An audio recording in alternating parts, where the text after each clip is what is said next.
will review our sentence writing rules, and I have 3 sentences on the board today that you will correct and write on loose leaf paper. So that means you need a loose leaf paper.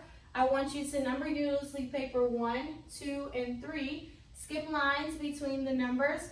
So that means you'll put number 1, and then you'll skip 2 lines, and then you'll put number 2, skip 2 lines, and then number 3, and that's it because there's no more numbers after that. You can pause the video to go ahead and number your paper, but I will continue with the lesson. Number 1 says, Ben played soccer with Dad. Look at the sentence, and let's review the rules.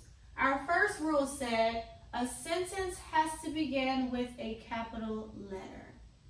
Did number 1 follow that rule? It did not.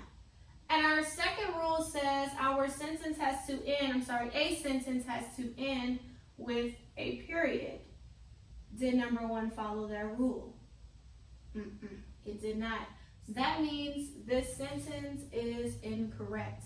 So what I would like you to do is write it the correct way on your loose leaf paper. So you will write this sentence, Ben played soccer with Dad, the correct way on your paper. So if the wrong way was no capital letter and no period, how would you write it correctly on your paper? You would put a capital letter and you will put a period. So that's what I want you to do. You can pause in between the sentences, or you can wait until after the lesson to write them all correctly. I will go to number 2. Number 2 says, Jesus died for me. Let's ask ourselves the questions. So, number 1, did our sentence begin with a capital letter? It did not. Did our sentence end with a period? It did not. So is this sentence correct? It is not. So I would like you again to write this sentence the correct way on your paper.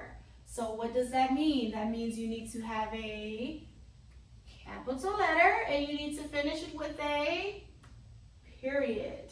So you will go ahead and do that as well. Number 3, it says, I went to the store with Mom. Let's look at this one. It's kind of longer than the others, but that's okay. Let's ask the questions. Did it start with a capital letter? And does it end with a period? No. So that means this is another one that is incorrect. So I would like you to write this one as well correctly on your paper. That means you will start it with a capital letter and you will finish it with a period. So we went through each sentence, 1, 2, and 3. We identified what was wrong with each sentence. If you paused the video in between and wrote them, good job. If not, that's okay. You can do it after the lesson. So this was our writing lesson on today, correcting these sentences. Be sure to write them on the loose leaf paper the correct way.